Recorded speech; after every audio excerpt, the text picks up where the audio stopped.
أعوذ بالله السميع العليم من الشيطان اللعين الرجيم. بسم الله الرحمن الرحيم. الحمد لله المعروف من غير رؤية والخالق من غير روية الذي لم يزل قائما دائما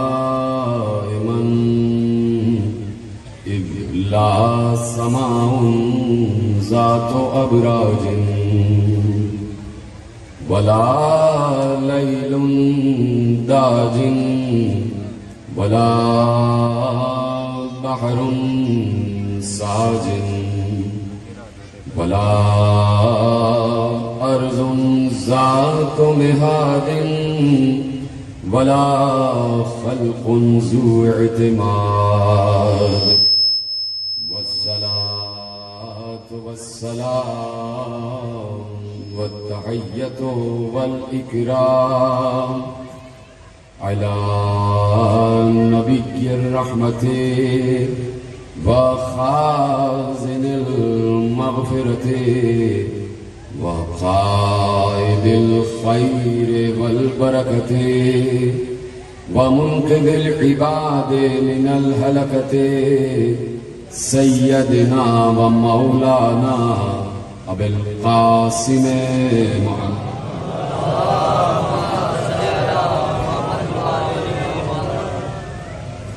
وأهل بيته الطيبين الطاهرين المعصومين المظلومين المنتخبين المنتجبين الذين أذهب الله عنهم الرجس وطهرهم تطهيرا.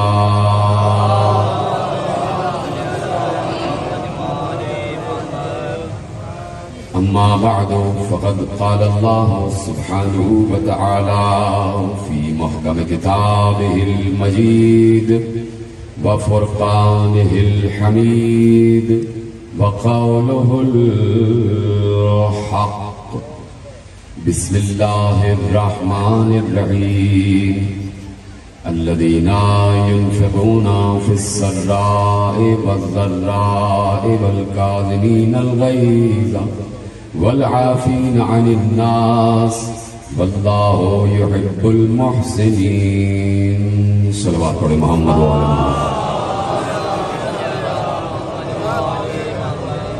1443 ہجری کے اشرف ماہ اعضاء کی مرکزی امام بارگاہ دھوبی گھاٹ فیصل آباد میں آپ حضرات آج چھٹے فرض اعضاء پر بیٹھے ہوئے ہیں اور موضوع گفتگو ہے عظمت و اوصاف امام موسی کاظم علیہ الصلاۃ والسلام.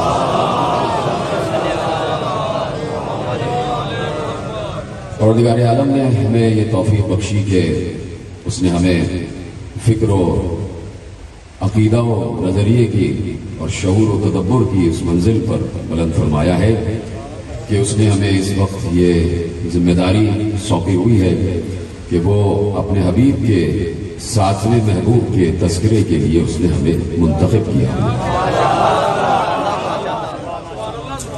پروردگار عالم جو اس دنیا کا تنہا خالق اور مالک ہے، تو جیسا کہ میں مسلسل عرض کر رہا ہوں کہ اس نے اپنے کسی بھی نمائندے کو، کسی بھی حجت کو، کسی بھی ہادی کو جسے وہ انسانوں کی رہبری کے لیے اور انسانوں کی ہدایت کے لیے بھیجتا ہے تو وہ بڑے انتظام و انصرام کے ساتھ بھیجتا ہے اور ان کا آنا بھی ایک معجزہ ہوتا ہے. ان کا آنا بھی ایک معجزہ ہوتا ہے. یعنی ان کے آنے ہی سے، ان کے آنے کے دنیا میں آنے کے قرینے ہی سے معلوم ہو جاتا ہے کہ یہ یہاں کے نہیں ہیں. یعنی اس طریقے سے اگر دیکھا جائے تو حضرت آمنہ سلام اللہ علیہا سے لے کر اور ہر معصومین تک جب بھی آپ کسی معصوم کی والدہ ماجدہ اور والدہ طاہرہ اور والدہ طیبہ اور تقدیس معاب والدہ کے بیان کو آپ سنیں گے تو تقریباً نہیں بلکہ بالکل بات یہ ہے کہ ہر معصومین نے بشمول خاتم الانبیاء کے میں صرف ایک بیان آپ کے حوالے کر دیتا ہوں، اس پر آپ سب کو منطبق کرتے چلے جائیے کہ جس وقت جناب ختمی مرتبت احمد مصطفیٰ محمد مصطفیٰ صلی اللہ علیہ وآلہ وسلم اس دنیا میں تشریف لائے اور حضرت آمنہ سلام اللہ علیہا کو اللہ نے ان کا ظرف نور قرار دیا، تو اب جناب آمنہ کا بیان خود پیغمبر کے نور ہونے کی طرف اشارہ کرتا ہے۔ ارشاد فرماتی ہیں کہ جس وقت آثار ولادت ظاہر ہوئے تو جب کوئی معصوم کی ماں یہ کہہ دے کہ جس وقت آثار ولادت ظاہر ہوئے تو ویسے آثار ولادت نہیں ہوتے جیسے ایک عام ماں کے ہوتے۔ سلامت رہے سلامت رہے۔ دیکھیے میں بڑے ادب کے ساتھ، کیونکہ امہات المعصومین کا تذکرہ ہے، اس لیے بڑے ادب کے ساتھ گفتگو کروں گا اور آپ کو سمجھنا ہے اشاروں، اس لیے کہ جب رسول کی ماں عام ماں کی طرح نہیں ہو سکتی تو رسول کسی عام اللہ کی طرح کیسے ہو سکتا؟ تو اب جناب آمنہ سلام اللہ علیہ ارشاد فرماتی ہیں، جو میں نے ابھی ایک جملہ عرض کیا کہ ان کا آنا عام بچوں کی طرح آنا نہیں ہے۔ فرماتی ہے کہ جب آثار ولادت ظاہر ہوئے تو یہ آثار ولادت ظاہر ہونا کیسا ہے؟ ابھی میں نے کہا کہ عام بچوں کا آنا اور ان کا آنا بالکل الگ ہے۔ تو جس وقت اب میں کیا عرض کروں گا، ظاہر سی بات ہے جب اتنا علم نہ ہو تو مثال بھی چھوٹی ہی سی دی جاتی ہے۔ آپ مجھ سے زیادہ علم رکھتے ہیں، آپ کے پاس بڑی مثال ہوگی، میں سامنے کی مثال دے دوں، سب دیکھ رہے ہیں کہ یہاں پر کتنے ہی بلب روشن ہیں، تو یہ بلب روشن ہے، جب بٹن بند کر دیتے ہیں آپ تو بلب بند ہو جاتا ہے، روشنی دینا بند کر دیتا ہے، اور جس وقت اس میں کرنٹ دوڑتا ہے تو روشنی باہر آ جاتی ہے، روشنی باہر آ جاتی ہے۔ اب اس روشنی کے باہر آنے کا طریقہ بالکل الگ ہے، اس لیے کہ یہ نور باہر آ رہا ہے۔ تو آثار ولادت نور کو ساطع نور کہا جاتا ہے، نور کا ساطع ہونا، اللہ اکبر، نور کا ساطع ہونا۔ مثلا میں آپ سے ایک سوال پوچھوں کہ میں نے دوسری تقریر میں عرض کیا تھا کہ پیغمبر نے اصحاب کو مخاطب کر کے کہا کہ اللہ نے جو سب سے پہلے جس چیز کو خلق کیا ہے وہ تمہارے نبی کا نور ہے۔ اب سنیے گا، اس میں جملہ کیا تھا کہ علامہ جلال الدین سیوطی نے جملہ محفوظ کیا تھا کہ اللہ نے تمہارے نبی کے نور کو اپنے نور سے خلق کیا، تو رسول کا نور اللہ کے نور سے ساطع ہوا ہے۔ اب جیسے وہاں سے باہر آیا ہے تو یہاں ساطع نور کہا جاتا ہے، یہاں معصومین کا آنا ویسے ہی ہے جیسے پہلو آدم میں حضرت حوا کا آنا۔ دیکھیے حضرت حوا کا پوری تقریر میں کر چکا، وہ آپ دیکھ لیجئے گا کہ حضرت حوا ان کا کوئی پتلا نہیں بنا، کہیں نہیں ملتا کہ ان کا بھی پتلا بنایا گیا ہو اور اس میں روح پھونکی گئی ہو۔ جب حضرت آدم نے تنہائی محسوس کی اور ایک بار غنودگی کے عالم میں چلے گئے، سو گئے، تو اس سونے ہی کے عالم میں پروردگار عالم نے جناب آدم کے دائیں پہلو میں حضرت حوا کو رکھ دیا،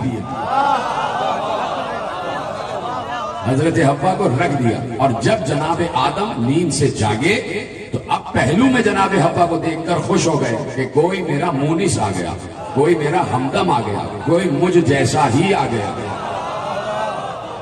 اب وہ جناب حوا سے کہہ سکتے تھے کہ تم مجھ جیسی اور میں تم جیسا، توجہ فرما رہے ہیں؟ تو اب جناب آمنہ سلام اللہ علیہ ارشاد فرماتی ہیں کہ جیسے ہی آثار ولادت ظاہر ہوئے میرا پورا حجرہ بقعہ نور بن گیا، اتنا نور تھا، اتنا نور تھا، اتنا نور تھا۔ بھائی مصرع تو پڑھتے ہو کہ نور والا آیا ہے، نور لے کر آیا ہے، تو جناب آمنہ نے بتایا کہ نور والا جب آتا ہے تو کس طرح نور لے کر آتا ہے. ایک بار کہا کہ جب مصطفیٰ کو اس دنیا میں آنا تھا تو میرا پورا حجرہ بقعہ نور بن گیا. اتنا نور تھا کہ کچھ دکھائی نہیں دے رہا تھا. جیسے ہی نور چھٹا میں نے دیکھا مصطفیٰ سجدہ رب میں گرے ہوئے.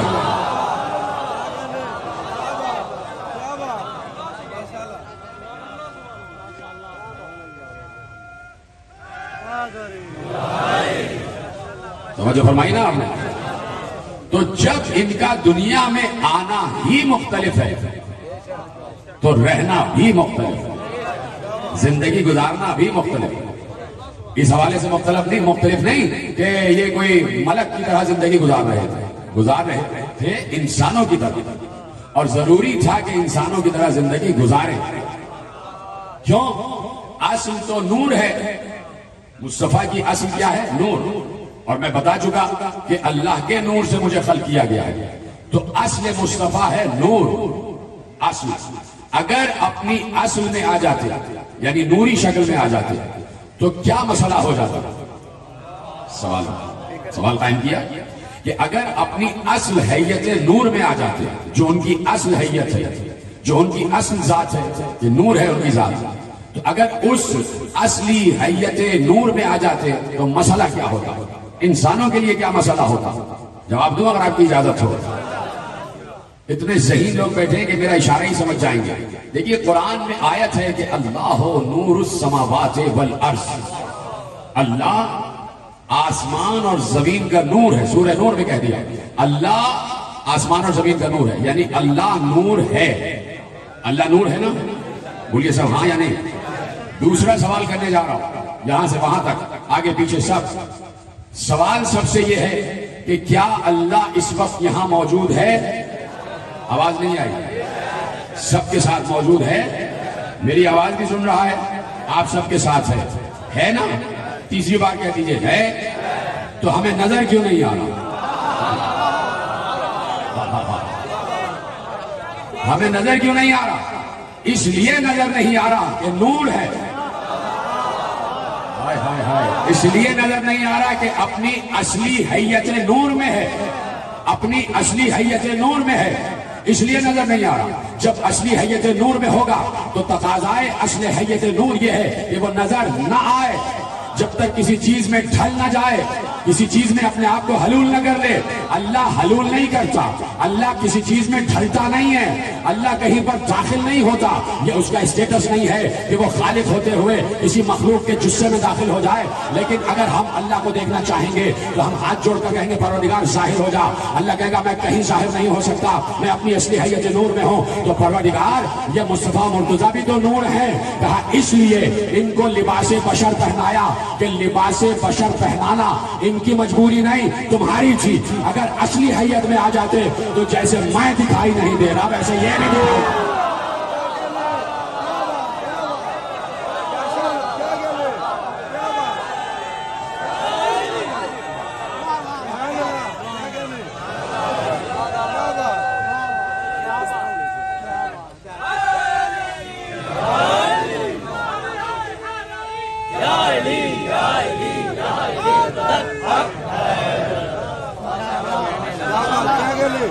سلامت رہے. تو اب اگر اپنی اصلی حیت نور میں آ جاتے تو میں اور تم انہیں نہ دیکھ پاتے, میں اور تم انہیں نہ دیکھ پاتے. اس لیے انسانوں کی فلاح کے لیے, انسانوں کے فائدے کے لیے اور پھر ان کی حجت کے لیے ضروری تھا. اس لیے میرے ساتھ میں امام موسی کاظم علیہ السلام سے پوچھنے والے نے پوچھا کہ محمد و علی کی اصل حیت کیا ہے, ان کی معرفت کیا ہے, ان کا اصل حیت نور کیا ہے. تو اب معصوم نے سارے مسئلے کو حل فرمایا. ایک نور ہی بتا سکتا ہے, ایک نور ہی بتا سکتا ہے کہ نور کیا ہے اور یہ اسرار کیا ہیں, یہ راز کیا ہے. تو اب وہی جملہ معصوم نے ارشاد فرمایا اور معصوم کی دلیل میں آپ کے حوالے کرتا ہوں. پوچھنے والے نے پوچھا تو بتایا کہ محمد و علی ظاہرہما بشریتن, مولا کا جملہ ہے، ظاہر نہ کیجیے گا. ظاہرہما بشریۃ و باطنہما لاہوتیۃ. سمجھ گئے؟ ہم کو سلام ہے بھائی، اسے آپ نے محفوظ کیا جملہ. ظاہرہما بشریۃ و باطنہما لاہوتیۃ. کہا کہ ان کا دونوں کا ظاہر تو بشر ہے لیکن باطن لاہوتی ہے. اب آپ سے بہتر کون سمجھے گا کہ لاہوت ہے کیا؟ جہاں کوئی نہ ہو، جہاں سوائے اللہ کے کوئی نہ ہو، اسے لاہوت کہتے ہیں. چپ ہو گئے آپ. اب یہ لاہوت لامکان یہ نہ سمجھ لیجیے گا کہ سندھ میں، تبھی آپ چپ ہو گئے. وہ یہاں کے ہیں کیا؟ اتنا الٹی سیدھی باتیں پھیلا دی جاتی ہیں کہ عوام اسی کو سچ سمجھنے لگتے ہیں. جیسے شہباز قلندر کے بارے میں الٹی سیدھی باتیں پھیلائی گئی کہ بھائی وہ ایسے تھے، یوں تھے، یوں تھے. وہ بہت بڑا عالم تھا. شہباز قلندر بہت بڑا فقیہ تھا، فقہ کا ماہر تھا. اور شہباز قلندر نے اپنے دور میں جو مدرسے میں نصاب پڑھایا جاتا تھا اس میں 3 موضوعات متعارف کرائے تھے. علم الاوزان پہ پوری کتاب شہباز قلندر نے لکھی تھی. آپ کو بس وہی مست بتا دیا گیا. اور کچھ شہباز قلندر کے بارے میں آپ جانتے ہیں. اسی طرح لاہوت لامکان کے بارے میں بتا دی. تو میں نے جب کہا کہ وہ لاہوتی ہیں تو آپ سمجھیں بس یہ بلوچستان میں جو لاہوت لامکان، اس لیے آپ چپ ہو گئے. یہ کوئی لاہوت لامکان کوئی ایسی بات نہیں ہے. اگر یہ لاہوت لامکان ہے تو ہم بھی لامکان میں بیٹھے ہوئے. ٹھیک ہے، چیزیں منسوب ہو جاتی ہیں. تو میں تو جب سے لاہوت لامکان، میں تو کبھی گیا نہیں، ارادہ تھا جانے کا، لیکن اب میں نے ارادہ ترک کر دیا. میں نے ایک ویڈیو دیکھی کہ جب لاہوت لامکان کی سیڑھیوں پہ آپ چڑھتے ہیں تو اس سے پہلے ایک بہت بڑا بورڈ لگا دیا گیا. میں شہباز قلندر کے مزار پہ جاتا ہوں، ضرور جاتا ہوں، ہر سال جاتا ہوں. لیکن لاہوت لامکان اب میں نہیں جاتا، نہیں جاؤں گا. کیوں؟ ایک بورڈ لگا ہوا ہے، اس بورڈ پہ لکھا ہے یہاں ماتم کرنا منع.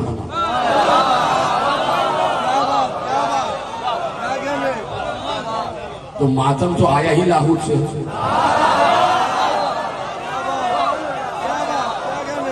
اب میرے مولا موسیٰ کاظم کا جملہ محفوظ کرو کہ حسنو کہ علی و محمد و علی ظاہرہما بشریۃ و باطنہما لاہوتیہ.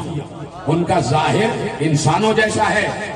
تو جملے 2 اس لیے کہہ دیے اور پہلا جملہ کہہ کے رکے اور رکنے کے بعد دوسرا جملہ کہا. پہلا جملہ کہا ظاہرہما بشریہ، ان کا ظاہر بشری ہے. رکے اس لیے کہ فوراً کہہ دیا کہ اگر میں نے کہہ دیا کہ ان کا ظاہر بشری ہے تو انہیں اپنے جیسا نہ سمجھ لینا، ان کا باطن لاہوتی ہے. ان کی اصل، ان کا باطن، ان کی روح لاہوتی ہے. لاہوتی جہاں پر سوائے اللہ کے کوئی اور نہ ہو، اور اگر ہیں تو یہ 2 ہیں. کیا پریشانی ہو گئی آپ کو؟ بھائی یہ قاب قوسین لاہوت ہے. نہیں سمجھ لیا کرے گا، دلیل دینا کیا ضروری ہوتا ہے؟ قاب قوسین لاہوت ہے. وہ ہے قاب قوسین لاہوت لامکان. قاب قوسین نہ مکان ہے نہ زمان ہے. چپ ہو رہا ہے یار، مجھے بہت تیزی سے آگے بڑھنا ہے. آج کئی مراحل طے کرتے ہوئے بڑھنا ہے، لیکن ساتھ ساتھ دے آپ. میری مجبوری ہے کہ جب بچہ چپ ہوتا ہے تو مجھے رکنا پڑتا ہے وہاں پر. قاب قوسین لاہوت لامکان ہے. اور لاہوت لامکان ایسا مکان ہے، اس لیے جبرائیل کو سدرہ پہ روک دیا کہ جبرائیل نہ لاہوتی ہے نہ مکان ہے. جبرائیل کو سدرۃ المنتہا پہ روک دیا اور اس کے بعد کہا کہ سدرہ سے قاب قوسین تک جبرائیل تو دور، آدم سے لے کے عیسیٰ تک بھی کوئی نہیں آ سکتا. کوئی نہیں آ سکتا. یہاں پر وہ آ سکتا ہے، یہاں پر وہ آ سکتا ہے جو صفات میں اس جیسا ہو.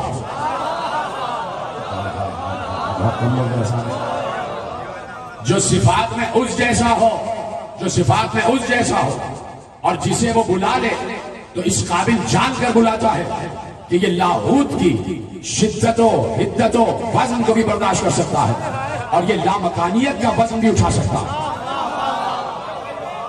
اس لیے بلانے والے نے محبوب کو بلایا. اس لیے بلانے والے نے محبوب کو بلایا. آجا آجا، لامکان تجھے بلا رہا ہے. لامکان تجھے لامکان میں بلا رہا ہے. اور جو ہو ہے تجھے لاہوت میں بلا رہا ہے. تو اس قابل ہے کہ تو لامکانی ہو جائے, تو اس قابل ہے کہ تو لاہوتی ہو جائے. تو لاہوت میں, لامکان میں پیغمبر کو قاب قوسین پر بلا کر بتایا کہ یہ مقام قاب قوسین لامکان ہے, لاہوت ہے, یہاں ہو ہی ہو ہے, یہاں سوائے میرے کوئی اور نہیں میرے محبوب. یہاں جبرائیل پر نہیں مار سکتا, یہاں بس میں ہوں اور تو ہے. یہاں محب ہے اور محبوب ہے, یہاں عاشق ہے اور معشوق ہے, عاشق ہے اور معشوق ہے. یہاں مصور ہے اور تصویر ہے, یہاں پھول ہے اور خوشبو ہے, یہاں حسن ہے اور حسین ہے, یہاں حسن ہے اور حسین ہے, یہاں عبد ہے اور معبود ہے, یہاں خالق ہے اور مخلوق ہے, یہاں شاہد ہے اور مسجود ہے, یہاں ساجد ہے اور مسجود ہے, یہاں ساجد ہے اور مسجود ہے, یہاں ایک ولی ہے اور ولی ہے, اور تو آجا اس لیے کہ تیسرا علی ہے.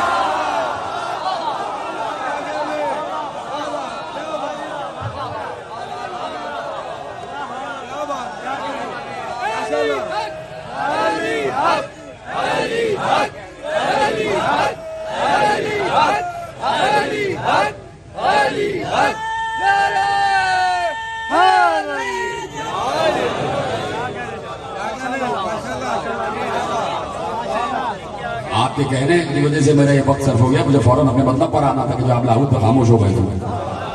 تو لاہوت لامکان کہاں ہے؟ قاب قوسین. تو کہا کہ ان کا ظاہر بشری ہے اور باطن لاہوتی ہے. یہ لاہوت لامکان کے ہیں, اپنے جیسا نہ سمجھیں.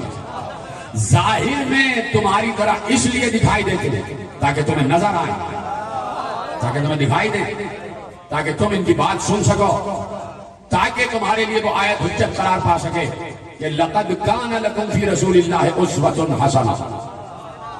تم سب کے لیے رسول کی ذات بہترین نمونہ عمل ہے.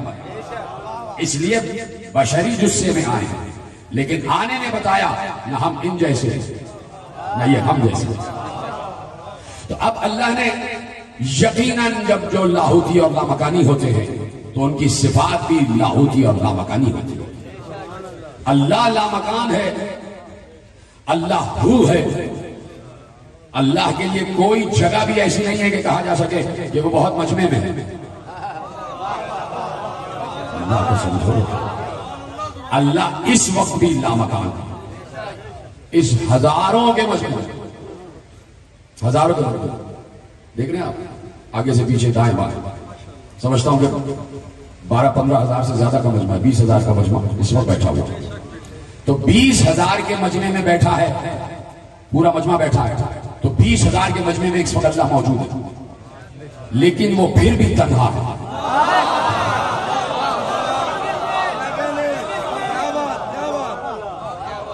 اللہ کو سمجھنا اتنا آسان کام ہے. وہ پھر بھی ہو کے عالم میں, ہو کے عالم میں, اس لیے کہ اس کے لیے کوئی تغیر نہیں ہے کہ وہ تنہائی سے نکل کے بزم میں آگے تو تغیر ہو گیا.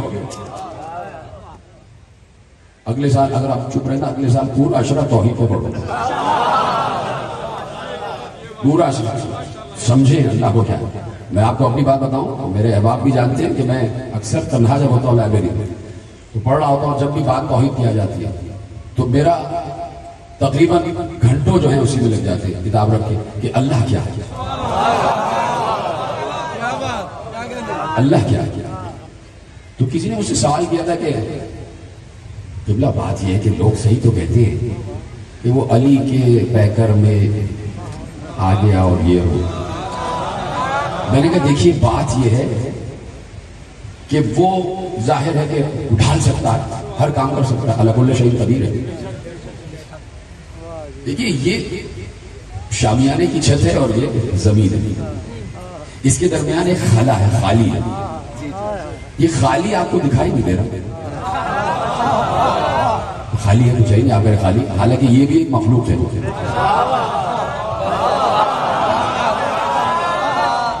یہ بھی ایک مخلوق ہے. اللہ میں 3 سال پہلے جملہ کہہ چکا ہوں کہ وہ شے ہے. امام موسی کاظم علیہ السلام سے پوچھا گیا کہ کیا اللہ شے ہے؟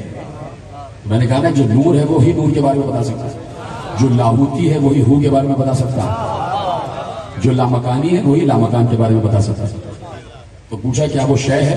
امام موسی کاظم علیہ السلام نے ارشاد فرمایا کہ نعم انہ شیء لیس کالاشیاء، ہاں وہ شے ہے لیکن اشیاء جیسا نہیں ہے.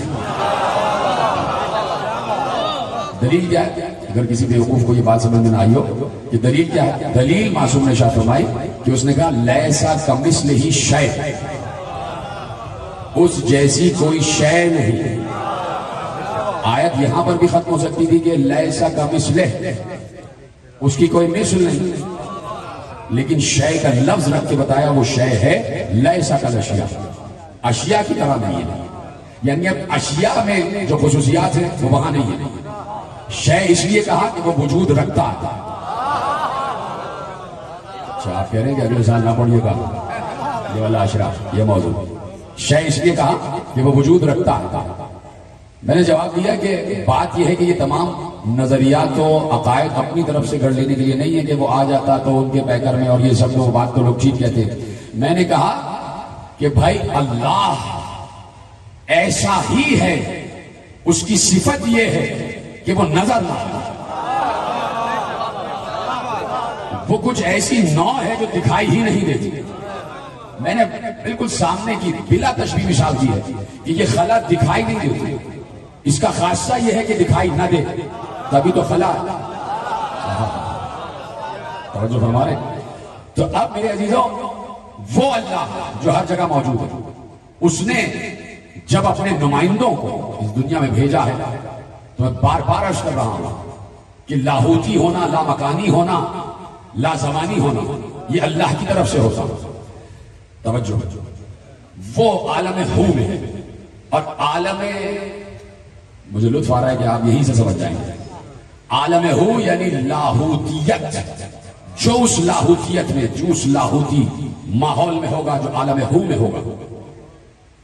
چلیے میں مثال سے سمجھاتا ہوں. ایک دیوار بیچ میں ہے، سمجھے، مجمع کے اس طرح بیچ میں دیوار ہے. تشبیہ سمجھ لیجیے، ایسے ایک دیوار ہے، میں یہاں بیٹھا ہوں اور دیوار کے اس پار آپ بیٹھے. اس پار والوں کو نہیں خبر کہ یہاں کیا ہو رہا ہے، اور یہاں والوں کو نہیں خبر کہ وہاں کیا ہو رہا ہے. اب آگے بڑھتی ہے بات. دیوار کے اس طرف حال ہے اور اس طرف مستقبل ہے. جیتے رہے آ جائے میرے ساتھ. ایک موٹی سی دیوار ہے، اس کے اس طرف بھی لوگ ہیں، اس طرف بھی لوگ ہیں. وہاں والوں کو یہاں کی خبر نہیں، یہاں والوں کو وہاں کی خبر نہیں. آگے دوسری مثال دی کہ سمجھ لیجئے کہ زمانے میں اس طرف یہاں حال چل رہا ہے، دور حال، اور وہاں پر مستقبل ہے. تو مستقبل والے حال کو نہیں دیکھ پا رہے، حال والے مستقبل کو نہیں دیکھ پا رہے. اب کوئی دیوار پر چڑھ جائے، چڑھ کے کھڑا ہو جائے، وہ بیک وقت حال کو بھی دیکھ رہا ہے، مستقبل کو بھی دیکھ رہا ہے. سلامت رہے آپ. جیتے رہے آپ جیسے آپ نے سنا. میں نے صرف مثال دی ہے، ایسا ہے نہیں، صرف سمجھانے کے لیے. لاہوت عالم ہو کہتے ہی اس مقام کو ہے جہاں بیک وقت حال بھی دیکھا جا رہا ہو، مستقبل بھی دیکھا جا رہا ہو، حال کی بھی خبر ہو، غیب کی بھی خبر ہو، حال کا بھی عالم ہو، غیب کا بھی عالم ہو. سلامت رہے آپ. سمجھ میں آ گئی بات. تو عالم ہو تک جو پہنچ جائے وہ حال بھی دیکھ رہا ہوتا ہے، مستقبل بھی دیکھ رہا ہوتا ہے. ماضی تو اس کے سامنے ہوتا ہی ہے، لیکن ماضی اللہ کے لیے نہیں ہے. جو عالم لاہوت میں آ جاتا ہے اس کے لیے ماضی کچھ نہیں ہوتا، اس لیے کہ ماضی کا مطلب یہ ہے کہ زمانی ہو جانا، زمانی کی قید میں مقید ہو جانا. تو جو لاہوتی ہے وہ حال بھی دیکھتا ہے، مستقبل بھی دیکھتا ہے، وہ علم حال بھی رکھتا ہے، علم غیب بھی رکھتا ہے. لیکن قرآن نے ارشاد فرمایا، بات آگے بڑھ رہی ہے. قرآن ارشاد فرماتا ہے عالم الغیب فلا یظہر علی غیبہ احدا. وہ عالم غیب ہے، وہ کسی پر اپنے غیب کو ظاہر نہیں کرتا. اللہ کا کہا ہوا اٹل ہے، اٹل. جب اللہ نے کہہ دیا تو کہہ دیا. اس نے کہا ہے کہ میں اپنا غیب کسی پر ظاہر نہیں کرتا. لیکن مزاج قرآن یہ ہے کہ جہاں لا ہے وہاں الا ضرور ہے. میرا جملہ ہے اور میں بار بار عرض کرتا ہوں، مزاج قرآن یہ ہے کہ جہاں لا ہے وہاں الا ضرور ہے. لا الہ الا اللہ، جہاں لا ہے وہاں الا ضرور ہے. قل لا اسألکم علیہ اجرا الا المودۃ فی القربى والعصر ان الانسان لفی خسر الا الذین آمنوا وعملوا الصالحات. جہاں لا ہے وہاں الا ضرور ہے، جہاں لا ہے وہاں الا ضرور ہے. تو یہاں سورہ جن میں ارشاد فرمایا عالم الغیب فلا یظہر علی غیبہ احدا، وہ ہے عالم غیب، اللہ عالم غیب ہے، اور وہ اللہ جو عالم غیب ہے وہ اپنا غیب کسی پر ظاہر نہیں کرتا الا من ارتضی، سوائے اس کے جو مرتضی ہو. اور پھر دوسری صفت بیان کی کہ وہ مرتضی ہو کون؟ مرتضی کی صفت بیان کی اللہ من ارتضی من رسول. صفت یہ ہو کہ ہر کوئی مرتضی اپنے کو نہ کہہ لے کہ میرا نام میری ماں نے مرتضی رکھ دیا کہ میں وہی والا مرتضی ہوں کہ جس کی طرف اللہ نے سورہ جن میں اشارہ کیا ہے. اشارہ کرنے کے بعد صفت بیان کر دی، خصوصیت بیان کر دی. اللہ من ارتضی من رسول، وہ مرتضی وہ ہو جو رسول سے منیت کی منزل پر ہو، جو منیت رسول کی منزل پر ہو. اللہ من ارتضی من رسول، تو وہ مرتضی ہو. کہا کہ ہم اس پر ظاہر کرتے ہیں جو مرتضی ہو. مرتضی صرف مرتضی ہی نہیں ہے، مرتضی مصطفیٰ بھی ہے. کہا کہ ہم اپنا علم غیب ظاہر کرتے ہیں اس پر جو رسول سے منیت کی منزل پر. دوسرا ترجمہ یہ ہے کہ ہم اپنا علم غیب ظاہر کرتے ہیں رسولوں میں سے اس پر جو مرتضی.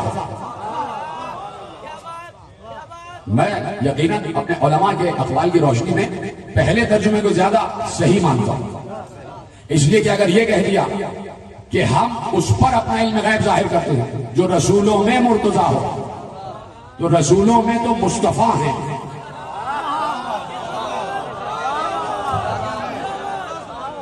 رسولوں میں مرتضی کوئی نہیں، مصطفیٰ. آپ کہیں گے یہاں مرتضی کا لفظ تو معنی کے معنوں میں استعمال ہو رہا، منتخب کے معنوں میں استعمال ہو رہا. تو جب منتخب ہی کے معنوں میں استعمال ہو رہا ہے تو لفظ مصطفیٰ کیوں نہیں استعمال ہوا؟ پتہ نہیں کہاں بیٹھے بھائی. اس لیے کہ جب انبیاء کے لیے کہا تو کیا کہا؟ ان اللہ اصطفیٰ آدم و نوحا و آل ابراہیم و آل عمران علی العالمین. آدم کو مصطفیٰ کہا، نوح کو مصطفیٰ کہا، آل ابراہیم کو مصطفیٰ کہا، آل عمران کو مصطفیٰ کہا. تو سارے انبیاء تو مصطفیٰ ہیں. تو اگر کہہ دیا کہ رسولوں میں مرتضی، تو پھر غدیر کا کیا کریں گے؟ نعوذ باللہ، کیا آپ مرتضی کو رسول مانیں گے؟ بھائی مصطفیٰ پر تو نبوت ختم ہو گئی. توجہ فرما رہے ہیں آپ؟ بات آگے بڑھائی جائے. اب ارشاد فرمایا اور بڑی صراحت کے ساتھ ارشاد فرمایا کہ ان سے کہہ دیجئے کہ میرے پاس اللہ کے خزانے نہیں ہیں، میرے پاس اللہ کے خزانے نہیں ہیں. ولا علم الغیب، اور نہ میں عالم غیب. اے نبی ان سے کہہ دیجئے کہ میرے پاس غیب کے میں نے تم سے یہ نہیں کہا. قل لا اقول لکم عندی خزائن اللہ، ان سے کہہ دیجئے کہ میں نے تم سے یہ نہیں کہا کہ میرے پاس غیب کے خزانے. ولا علم الغیب، اور نہ میں نے یہ کہا ہے کہ میں عالم غیب. ولا اقول لکم انی ملک، نہ میں نے یہ کہا ہے تم سے کہ میں ملک ہوں، فرشتہ ہوں. کہا کہ میں تو صرف اس کا اتباع کرتا ہوں جو وحی آ جائے. ان اتبع، میں تو اتباع اس کا کرتا ہوں الا ما یوحی الیہ، جو مجھ پر وحی آ جائے. یعنی میرے پاس جو کچھ بھی ہے وہ وحی کے تحت ہے. لوگوں نے یہاں سے ایک فکر عکس کر لی کہ دیکھیے پیغمبر تو کہہ رہے کہ میں عالم غیب نہیں ہوں، اور آپ لوگ کہتے رہتے ہیں کہ عالم غیب عالم غیب عالم غیب، آپ شرک کرتے رہتے ہیں اور آپ اس قرآنی آیت کے عقیدے کے خلاف بات کرتے ہیں. تو اب اس آیت پر غور کرو. اللہ اپنے رسول سے یہ کہلوا رہا ہے کہ آپ یہ کہہ دیجئے کہ میں نے یہ نہیں کہا کہ میرے پاس خزائن خدا ہے، میں نے یہ نہیں کہا کہ میں عالم غیب ہوں، میں نے یہ نہیں کہا کہ میں فرشتہ ہوں، میرے پاس جو کچھ بھی ہے وہ وحی ہے. تو پیغمبر بتا رہے ہیں کہ اگر میرے پاس علم غیب نہیں ہے، میں ملک نہیں ہوں، خزائن اللہ نہیں ہوں، تو میں درخت سے یہ کیسے کہہ رہا ہوں کہ اڑتا ہوا آ جا؟ میں چاند کو 2 ٹکڑے کیسے کر رہا ہوں؟ میں سورج کو واپس کیسے پلٹا رہا ہوں؟ تو یہ کہنے کا مطلب یہ ہے کہ جو کچھ بھی ہے، خدا کے لیے جملہ سمجھیے گا، پیغمبر یہ بتانا چاہ رہے ہیں کہ جو کچھ بھی میرے پاس علم غیب ہے، علم ہے، ظاہر ہے، باطن ہے، اخلاق ہے، سیرت ہے، کردار ہے، معجزات ہیں، اختیار ہے، اقتدار ہے، تصرف ہے، جو کچھ بھی ہے وہ میرا ذاتی نہیں ہے، اس کا عطا کیا ہوا ہے۔ سلامت رہیں آپ جیسے سنا ہے۔ تو اب علم غیب، اور یہیں سے بات آگے بڑھ رہی ہے، لیکن بات آگے بڑھے اس سے پہلے سے 5 منٹ آپ کے لینا چاہتا ہوں کہ توجہ ہے، بات شروع کی جائے۔ سلامت رہیں آپ سب کے سب، سلامت رہیں۔ خدا آپ کے چہروں کو، آپ کے وجود کو نظر بد سے محفوظ فرمائے، اور جہاں جہاں لوگ اس وقت بیٹھے ہوئے تقاریر سن رہے ہیں، مجلس اعزاز میں شریک ہیں، جس طریقے سے بھی شریک ہیں، پروردگار ان سب کے گھروں کو اپنی رحمتوں برکتوں کی سائے میں لے، آسمانوں سے ہم سب پر اپنے رزق کے دروازے کھول دیں۔ تو بات آگے بڑھا رہا ہوں میں کہ عالم الغیب فلا یظہر علی غیبہ احدا الا من ارتضی من رسول فإنه یسلک من بین یدیہ ومن خلفہ رصدا لیعلم ان قد ابلغ رسالات ربہ وأحاط بما لدیہ وأحصی کل شیء عددا۔ کہا کہ ہم اس پر اپنا غیب ظاہر کرتے ہیں کہ جسے ہم چن لیتے ہیں، جسے ہم مرتضی قرار دیتے ہیں، اور وہ مرتضی وہ ہو کہ جو رسول سے منیت کی منزل پر ہو، رسول سے منیت کی منزل پر ہو، رسول سے منیت کی منزل پر ہو۔ رسول سے منیت کی منزل کا مطلب یہ ہے کہ ایک بار پیغمبر نے جو آیتیں ارشاد فرمائی، سورہ فاطر کی آیتیں مسلسل پڑھ رہا ہوں کہ اللہ نے رسول سے منیت کی منزل کا اظہار کیا اور کہا کہ ثم اورثنا الکتاب الذین اصطفینا من عبادنا، ہم نے اپنی کتاب کا ہمارے وارث ایک مصطفیٰ نہیں، اس مصطفیٰ جیسے کئی مصطفیٰوں کو بنایا۔ تو اب منیت رسول دیکھو کہ کہاں کہاں تک جا رہی ہے۔ پہلی منزل تو یہی ہے کہ کوئی سورہ برات لے کر چلا تو ایک بار جبرائیل پیغمبر پر نازل ہوئے اور کہا یا رسول اللہ، اللہ کہتا ہے کہ یہ سورہ یا تو آپ خود لے کے جائیں یا وہ جائے جو آپ سے منیت کی منزل پر۔ اس وقت علی کو بھیجا سورہ برات دے کے، بتا دیا علی منیت کی منزل پر ہے، علی من ہے۔ ایک بار حسن مصطفیٰ کو کانے پہ اٹھا کے لائے، حسین کو کانے پہ اٹھا کے لائے، کہا نوازوں سے اتنی محبت ہے کہ کبھی کانے پہ بچھاتے ہیں، کبھی 2 زانوں پہ بچھاتے ہیں، کبھی ممبر پہ بیٹھ کر دونوں کو دائیں بائیں بچھاتے ہیں، کبھی نماز کے سجدے میں ہوتے ہیں تو پشت پر بچھا لیتے ہیں۔ یہ کیا بات ہے، نوازوں سے اتنی محبت؟ اور نوازیں نہیں ہیں، یہ میری منیت پر ہیں، یہ نوازے نہیں ہیں، یہ میری منیت پر ہے۔ الحسن منی وانا من حسن، الحسین منی وانا من الحسین۔ کہ یہ نوازے نہیں، یہ میری منیت پر ہے، منیت پر ہے۔ تو رسول نے یہی بتایا۔ اگر صرف علی کو کہہ دیتے کہ یہ میری منیت پر ہے، اگر صرف علی کو کہہ دیتے یہ میری منیت پر ہے، تو رسول اور علی ایک دور میں بھی ہیں، اور پھر یہ بات ہو جاتی کہ جب رسول چلے گئے تو منیت علی کے پاس ہے، اور جب علی چلے گئے تو کس کے پاس؟ اس لیے حسن اور حسین کا بتانا ضروری تھا کہ میری منیت رکے گی نہیں، کہ میری منیت رکے گی نہیں، اس لیے کہ کتاب کی وراثت نہیں رکے گی۔ میرا ساتھ ہے، اس لیے کہ نہ مائک میرا ساتھ دے رہا ہے اور نہ میرا گلا میرا ساتھ دے رہا ہے، میں آہستہ آہستہ جملے آپ کے حوالے کر رہا ہوں، لیکن یاد رکھیے کہ جملہ آپ کو ویسے سننا ہے جیسے آپ وصول کرتے ہیں۔ کہا میری منیت نہیں رکے گی، کیوں؟ اس لیے کہ قرآن نے کہا کہ وراثت قرآن نہیں رکے گی۔ تو اب جملہ صرف اتنا سا ہے کہ بھائی یہ بات تو سمجھو کہ سورہ فاطر کی آیت پڑھی کہ ثم اورثنا الکتاب الذین اصطفینا من عبادنا، ہم نے اپنی کتاب یعنی قرآن کا وارث اپنے مصطفیٰ بندوں کو بنایا ہے۔ تو اب اگر بچے سے بھی پوچھا جائے، کسی مسلمان بچے سے بھی پوچھا جائے کہ قرآن آج زندہ ہے یا نہیں ہے، قرآن آج زندہ ہے یا نہیں ہے، تو بچہ بھی کہے گا قرآن زندہ ہے۔ تو اب مانو نا، جب قرآن زندہ تو وارث قرآن بھی زندہ۔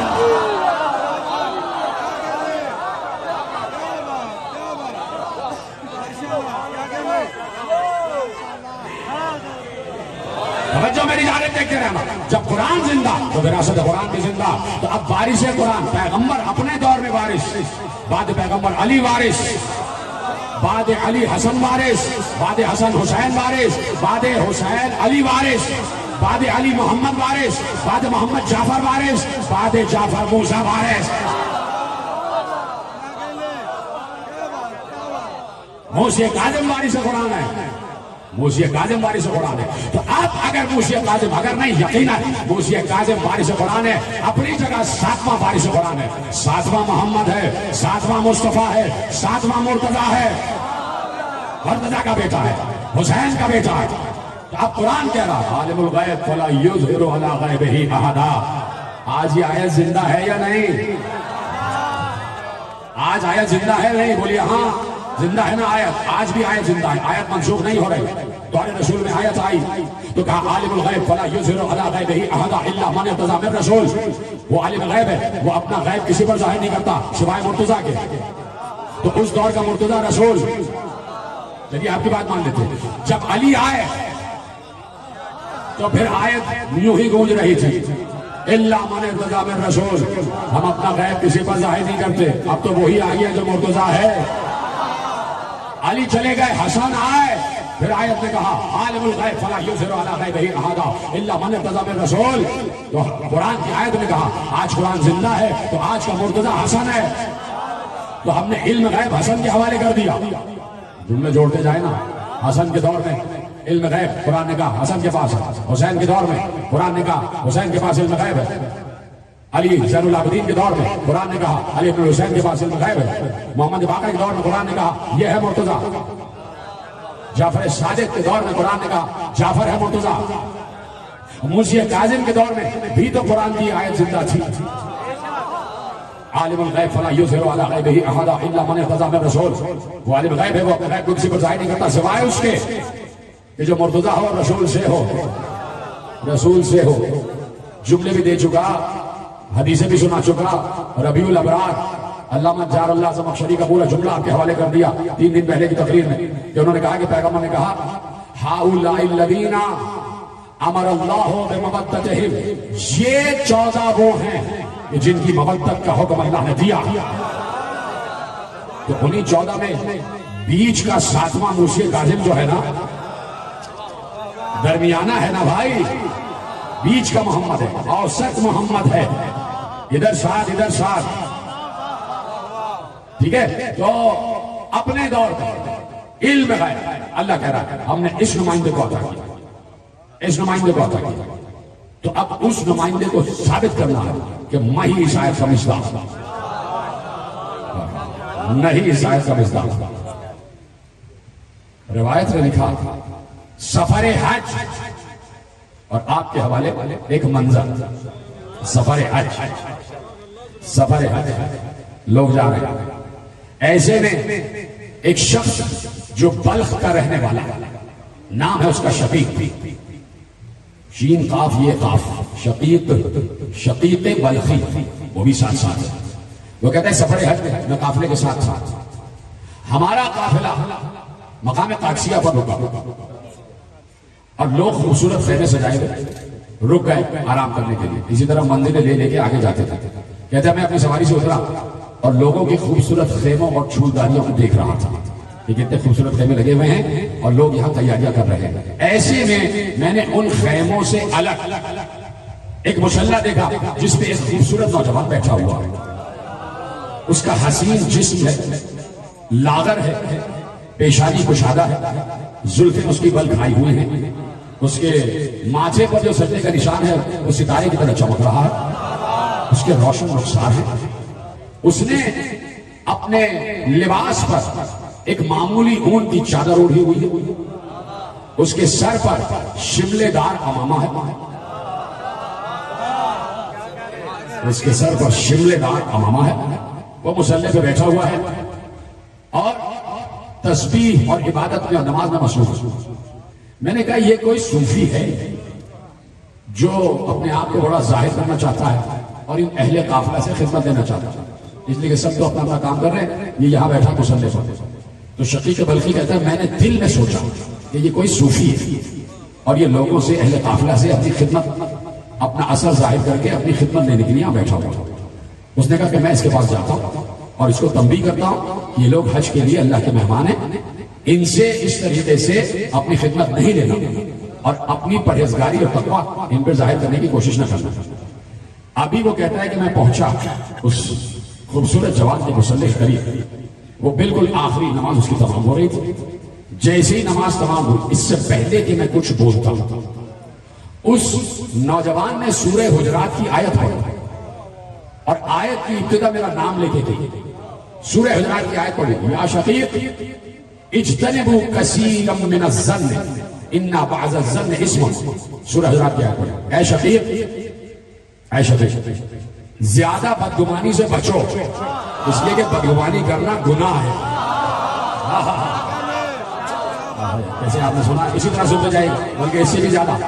جیسے آپ سن رہے ہیں لوگ آپ پر فخر کر رہے ہیں پورے پاکستان سے. میرے پاس کمنٹس آتے ہیں کہ کیا سماجتے ہیں، صبح 7:30 بجے ایسا جیتا جاگتا مجمع بیٹھا ہے اور تقریباً 20,000 کا مجمع یہاں سے وہاں تک بیٹھا ہے. خدا آپ کو نظر بد سے محفوظ فرمائے.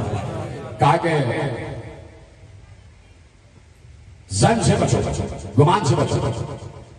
وہ کہتا ہے کہ میں لرز گیا کہ اس جوان نے تو میرے دل کی بات کی تھی، میرے دل میں جو نیت تھی وہ اس کو کیسے پتہ چل گئی. کہتا ہے کہ میں ابھی اسی پریشانی، اسی حیرت میں تھا کہ وہ جوان اٹھا، مصلی لپیٹا اور چلا گیا. اتنی دیر میں قافلہ بھی لپٹ چکا تھا، قافلہ آگے بڑھ گیا. ہم ایک اور مقام پر، مقام خبر پر جا کر رکے اور میں اس جوان کو تلاش کرنے لگا کہ میں اس سے ملوں، یہ اس سے معذرت کروں، اس سے معافی چاہوں کہ میں نے تمہارے بارے میں غلط سوچا. میں اس سے عفو درگزر کی درخواست کرتا ہوں. میں نے دیکھا دور پہاڑی پر ایک اونچی سی چٹان ہے. مجھے اچانک وہ جوان وہی نظر آیا اور وہی ویسے ہی مصلی بچھا کے بیٹھا ہوا تھا. میں آگے بڑھا. اس سے پہلے میں اس سے معافی مانگا. اس نے پھر قرآن کی سورہ توبہ کی آیت پڑھی.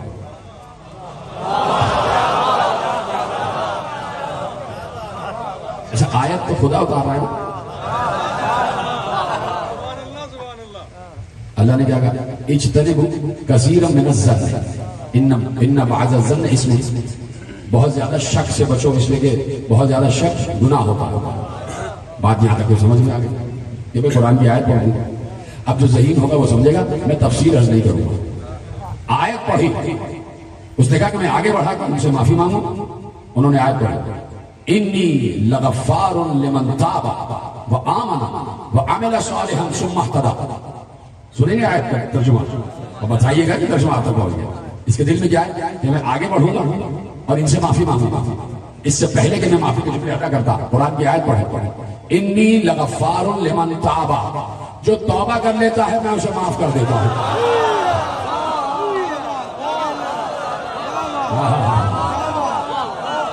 یہ آپ سلامت ہیں، اللہ آپ کی سماعتوں کو نظر بد سے محفوظ فرمائے. انی لغفار لمن تاب وآمن وعمل صالحا ثم اهتدى. جو توبہ کر لیتا ہے میں اسے معاف کر دیتا ہوں.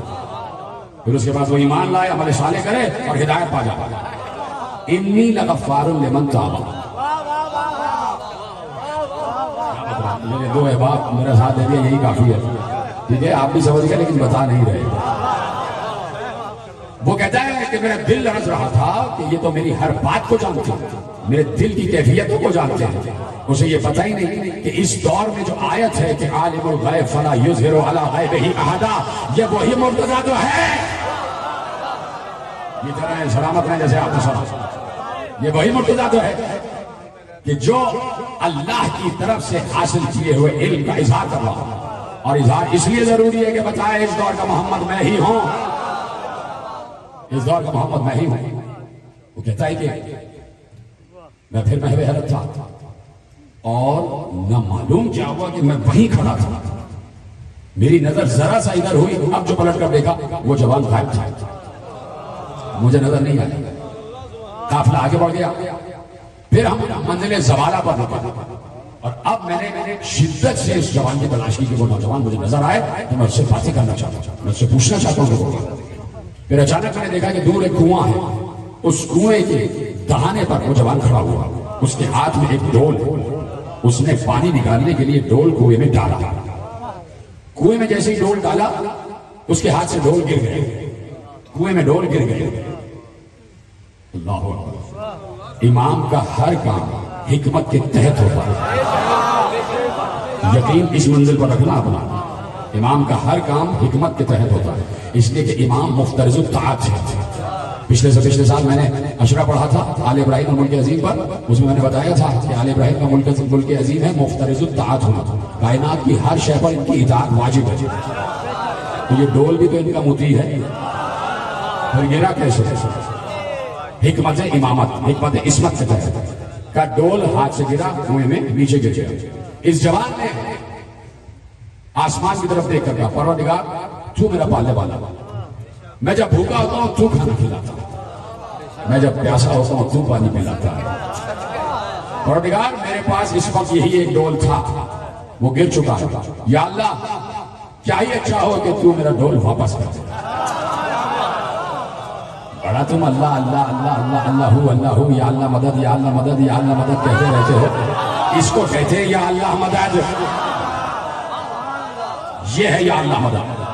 امام نے کہا یا اللہ مدد، پروردگار میرا ڈول واپس کر دے۔ تو شقیق بلخی کہتا ہے میں لرز گیا، اس لیے کہ میں نے خود دیکھا کہ کنویں کا پانی اوپر آنا شروع ہوا۔ ایسے سنیں گے تو ختم کر دوں گا بھائی۔ کنویں کا پانی اوپر آنا شروع ہوا اور بالکل کنویں کے دہانے کی سطح پر پانی آیا اور سامنے ڈول رکھا ہوا تھا، پانی کی سطح ڈول تھا۔ اس جوان نے ڈول بھرا اور ڈول بھر کے ایک جانب چلا گیا، اس نے پانی پیا۔ میں پیچھے پیچھے دیکھ رہا تھا کہ کیا ہو رہا، اور میں محو حیرت تھا، میرے دل میں اس کی محبت بڑھتی جا رہی تھی، بڑھتی جا رہی تھی، میں متاثر ہوتا جا رہا تھا، میں جذب و کشف کی منزل پر آ رہا تھا۔ پھر میں نے دیکھا تھوڑی اونچی ایک چٹان پر وہ چڑھ گیا، اس نے پانی پیا، پانی کی پینے کے بعد اس نے مٹھی میں مٹی اٹھائی اور وہ مٹھی کی مٹی اس نے ڈول میں پانی میں ڈالی، پھر اٹھائی پھر ڈالی، پھر اٹھائی پھر ڈالی، اس پانی کو اس نے مٹی سے گھولا۔ میں دیکھ رہا تھا کہ ڈول ہے اور اس میں وہ مٹی کو پانی سے گھول رہا ہے، گھول لیا، میری طرف دیکھنا بھائی، گھولا تو اس کے بعد اس نے اس پانی کو پینا شروع کیا۔ مٹی اس میں گھول لی اور وہ پیا۔ میں آگے بڑھا، میں نے سلام کیا، اس نے جواب سلام دیا۔ میں نے کہا کہ اللہ نے جو نعمات، جن نعمات سے آپ کو نوازا ہے، اس میں سے مجھے کچھ مجھے بھی عطا ہوگا، کیا یہ اچھا ہے کہ یہ جو آپ پی رہے ہیں مجھے بھی دے دیں؟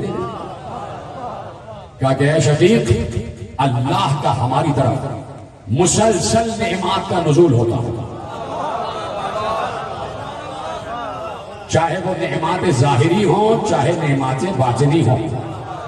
اب جملہ سنیں گے، فَأَحْسَنَ ظَنَّكَ بِرَبِّكَ، پتہ نہیں یہ جملہ پہنچے گا نہیں، کہا کہ اللہ کا ہماری طرف نعمات کا مسلسل نزول ہوتا، وہ مسلسل ہم پہ اپنی نعمتیں نازل کرتا ہے، نعمت ظاہر نعمت باطن۔ پھر جملہ کہا فَأَحْسَنَ ظَنَّكَ بِرَبِّكَ، اے شہید اپنے رب کے بارے میں ہمیشہ اچھا ہی گمان رکھا کرو۔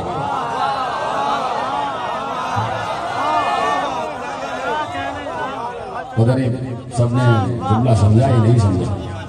فَأَحْسَنَ ظَنَّكَ بِرَبِّكَ، اپنے رب کے بارے میں ہمیشہ اچھا گمان رکھا کرو۔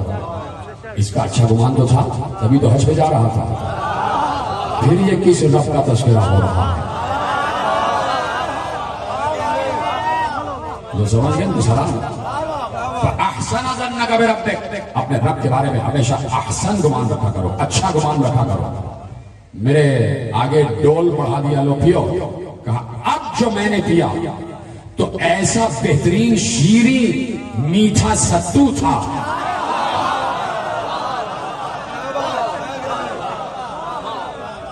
ایسا شیریں اور بہترین ستو تھا، کہا ایسا ستو میں نے زندگی میں کبھی نہیں پیا، اور جب میں نے پیا تو مجھے 1 مہینے تک نہ پیاس لگی نہ بھوک لگی۔ 1 مہینے تک نہ پیاس لگی نہ بھوک لگی۔ کہ نوجوان اٹھا اور آگے چلا گیا، قافلہ آگے بڑھ گیا، پہنچ گئے بیت اللہ الحرام، ہر عمل انجام دینے لگے۔ میں نے اس نوجوان کو دیکھا کہ وہ ہر عمل ایسی خضوع و خشوع سے کر رہا ہے، ایسا لگتا تھا وہ اللہ کو دیکھ رہا ہے۔ اس نے طواف کیا، اس نے سعی کی، اس نے نمازیں پڑھی، اس نے تسبیحات پڑھی۔ اس کے بعد میں نے اسے دیکھا کہ وہ آب زمزم کے بقعے کے پشت پر میں وہاں پہنچا۔ میں نے پھر سلام کیا، جواب سلام ملا، لیکن ان کے ساتھ بہت سے لوگ تھے اور وہ بیت اللہ کے دروازے پر چلے گئے۔ جب باہر نکلے تو میں نے دیکھا ان کے تو بہت سے غلام ہیں، ان کے پاس بہت سے جانور بھی ہیں، وہ سارے جانور قربانی کے لیے لائے تھے۔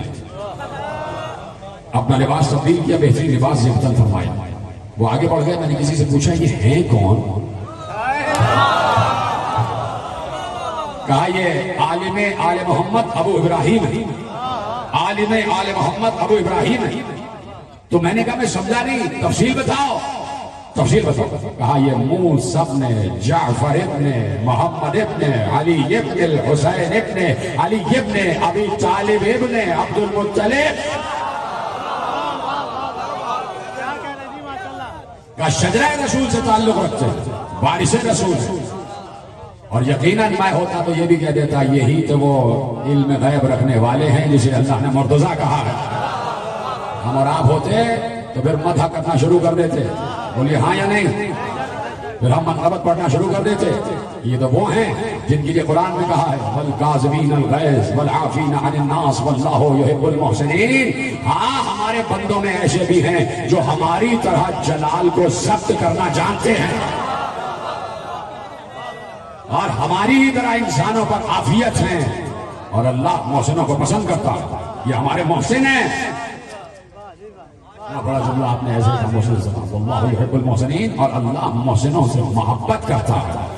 تو یہی تو بتا رہا ہے کہ یہ کاظم وہ ہے جس سے ہم محبت کرتے ہیں، یہ کاظم وہ ہے جس سے ہم محبت کرتے ہیں۔ ختم ہو گئی بات، کیا کروں گا، جلدی سے وقت گزر جاتا ہے کہ یہ کاظم بھی وہ ہے جس سے ہم محبت کرتے ہیں۔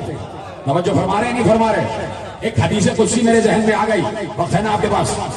یہ کاظم بھی وہ ہے جس سے ہم محبت کرتے ہیں۔ تو اب اللہ نے حدیث قدسی میں ارشاد فرمایا، حدیث قدسی بھی اللہ کی طرف سے نازل ہوتی ہے کہ پیغمبر ان سے کہہ دو، ان سے کہہ دو۔ حضرت ابو ہریرہ سے بھی روایت ہے اور حضرت ابو بشیر سے بھی روایت ہے کہ ائمہ نے ارشاد فرمایا، وہاں رسول سے یہ حدیث ملتی ہے جا کے کہ رسول نے کہا، اور اس کے بعد ہر امام نے کہا لا یزال عبد یتقرب الی بالنوافل حتی احبه فاكون انا سمعه الذي يسمع به وبصره الذي يبصر به ولسانه الذي ينطق به وقلبه الذي يعقل به۔ ختم ہو گئی بات۔ اللہ کہتا ہے کہ جب میرا بندہ تنہائی کی عبادتوں کی سرگوشیوں کے ذریعے میرے قریب آ جاتا ہے تو میں اس سے محبت کرتا ہوں۔ تھک گئے شہداء؟ جب تنہائی کی عبادتوں کے نوافل کے ذریعے جب میرا بندہ میرے قریب آ جاتا ہے تو میں اس سے محبت کرتا ہوں۔ اللہ کیا کہہ رہا ہے کہ میں محسنوں سے محبت کرتا ہوں، جس سے اللہ محبت کرے اسے دیتا کیا ہے؟ تو اللہ کہہ رہا ہے یہ موسی کاظم بھی میرا محسن ہے، تو اب میں اس سے بھی محبت کرتا ہوں۔ اور حدیث قدسی کیا کہہ رہی ہے؟ جب میں اپنے بندے سے محبت کرتا ہوں تو میں اس کی دیکھنے والی آنکھ بن جاتا ہوں، سننے والا کان بن جاتا ہوں۔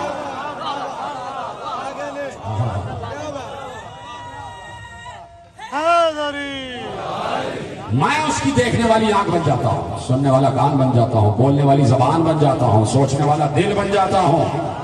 پھر وہ نہیں سوچ رہا ہوتا، میں سوچ رہا ہوتا ہوں۔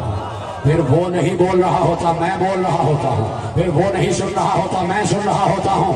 پھر وہ نہیں دیکھ رہا ہوتا، میں دیکھ رہا ہوتا، میں دیکھ رہا ہوتا۔ کاظم سے محبت ہے نا اللہ کو؟ جملہ تو آپ دینے جا رہا ہوں۔ دیکھیے ہم نے اب تک سنا کہ علی ید اللہ ہے، علی عین اللہ ہے۔ 5 منٹ لینے مجھے آپ۔ علی عین اللہ ہے، علی ید اللہ ہے، علی لسان اللہ ہے، علی وجہ اللہ ہے، علی اللہ کی زبان ہے، علی اللہ کا چہرہ ہے، علی اللہ کا ہاتھ ہے، علی اللہ کا کان ہے۔ ٹھیک ہے؟ تو یہ تو ہو گیا ید اللہ، عین اللہ، حسن اللہ، جنب اللہ، لسان اللہ، یہ ہو گیا۔ اس حدیث میں اللہ کہہ رہا ہے کہ جب میں کسی سے محبت کرتا ہوں تو میں اس کی آنکھ بن جاتا ہوں۔ میرا خیال ہے آپ نے جملے پہ غور نہیں فرمایا، دوبارہ پڑھتا ہوں۔ علی ید اللہ ہے، عین اللہ ہے، حسن اللہ ہے، لسان اللہ ہے۔ ید اللہ کا کیا مطلب ہے؟ اللہ کا ہاتھ۔ لسان اللہ کا کیا مطلب ہے؟ اللہ کی زبان۔ وجہ اللہ کا کیا مطلب ہے؟ اللہ کا چہرہ۔ عین اللہ کا کیا مطلب ہے؟ اللہ کی آنکھ۔ ٹھیک ہے؟ اللہ کی آنکھ، اللہ کی آنکھ، سمجھے نا بات؟ اللہ کی آنکھ۔ یا اللہ کہہ رہا ہے کہ جس سے میں محبت کرتا ہوں، وہاں کیا ہے؟ علی اللہ کی آنکھ۔ یا کہہ رہا ہے جس سے میں محبت کرتا ہوں میں اس کی آنکھ بن جاتا ہوں، سلامت ہے، میں اس کا چہرہ بن جاتا ہوں، میں اس کا ہاتھ بن جاتا ہوں۔ تو کاظمین الغیظ والی آیت میں اللہ نے کہا ہم محبوں سے محبت رکھتے ہیں، محسنین سے محبت رکھتے ہیں۔ تو موسی کاظم اپنے دور کا محسن ہے۔ اللہ نے بتایا میں اس دور کے محمد یعنی محسن سے محبت کرتا ہوں۔ جب میں موسی کاظم سے محبت کرتا ہوں تو میں موسی کاظم کی آنکھ، اس سے بڑا جملہ میں کہہ نہیں سکتا، میں موسی کاظم کی بولنے والی زبان، میں موسی کاظم کی دیکھنے والی آنکھ، میں موسی کاظم کا کام کرنے والا ہاتھ، میں موسی کاظم کا سوچنے والا دل۔ ید اللہ ہونا الگ ہے، اللہ کا ہاتھ ہونا الگ ہے، اللہ کسی کا ہاتھ بن جائے، اللہ کسی کی آنکھ بن جائے۔ اب اگر یہاں کوئی بیوقوف بیٹھا ہوا ہے کم یقین کھج یقین اور کہہ رہا ہے کہ کیا غلو کر دیا، کیا غلو کر دیا، تو میں کہتا ہوں میرے سارے جملے ایک طرف رکھ دو۔ حدیث قدسی کہہ رہی ہے لا یزال عبد یتقرب الی بالنوافل حتی احببته، میرا بندہ جب نوافل کے ذریعے میرے نزدیک آ جاتا ہے تو میں اس سے محبت کرتا ہوں۔ تو جسے اس میرے پورے تھیسس پر یقین نہیں ہے میں اسے کہتا ہوں تم بندے بن جاؤ، تم اللہ کے قریب چلے جاؤ، اللہ تم سے محبت کرے گا، پھر وہ تمہاری دیکھنے والی آنکھ بن جائے گا، پھر وہ تمہارا سوچنے والا دل بن جائے گا۔ یہاں تو ایک اوپن آفر ہے، یہاں تو دعوت عام ہے، جو اللہ کے قریب چلا جائے تو بس یہ کہہ رہے ہیں 1400 برس سے کہ ملا تو نہ جا سکا، مولا چلا گیا۔ اللہ کے قریب جائے، کھلے میں مسجدوں کے دروازے، کھلی ہوئی ہیں خانقاہیں، کھلے ہوئے ہیں بڑے بڑے اجتماعات کے میدان، جاؤ اللہ کے قریب جاؤ اور بن جاؤ، اللہ کو اپنی آنکھ بنا لو۔ ہم یہاں بیٹھ کے موسی کاظم کا تذکرہ کر رہے ہیں، یہاں بیٹھ کے آل محمد کا تذکرہ کر رہے ہیں، آل محمد کا، محمد کی آل، محمد الرسول اللہ جس کا کلمہ پڑھے بغیر کسی کا ایمان کامل نہیں، اس کی آل کا تذکرہ ہو رہا ہے۔ اور خوشی یہ ہے کہ ویسے ہی سنی بھی سن رہے ہیں جیسے شیعہ سن رہے ہیں۔ یہ ہے کامیابی حسین کی، نہ میری نہ آپ کی، یہ ہے کربلا کی کامیابی۔ کربلا صرف یہ کہتی ہے کہ میں یہ نہیں دیکھتی کتنی نمازیں پڑھیں، کتنے روزے رکھے، کتنے حج کیے۔ اس لیے کربلا نے کہا کہ میں نے اپنے سامنے یہ سب دیکھ لیا تھا کہ سامنے والے نمازی بھی تھے، روزے دار بھی تھے، حاجی بھی تھے، سب تھے۔ کہا میں اب یہ نہیں دیکھتی کربلا، دیا میں قیامت تک یہ نہیں دیکھتی کہ کون کتنی نمازیں پڑھ چکا، روزے رکھ چکا، حج کر چکا، زکات دے چکا، جہاد کر چکا، میں صرف یہ دیکھتی ہوں کون ہو ہے۔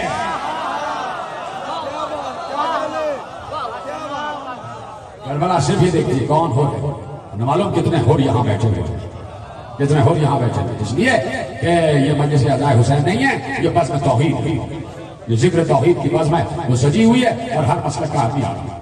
اور خدا کا شکر ہے کہ ہزاروں کی تعداد میں انسان بیٹھے ہوئے ہیں، مومنین بیٹھے ہوئے ہیں۔ ختم ہو گئی بات میرے عزیزوں، علی و مرتضیٰ کہ جو جانتا ہے، جسے اللہ نے رسول والا علم عطا کیا، تو صرف یہ بڑا علی ہی نہیں، چھوٹا علی بھی جانتا ہے، چھوٹا علی بھی جانتا ہے۔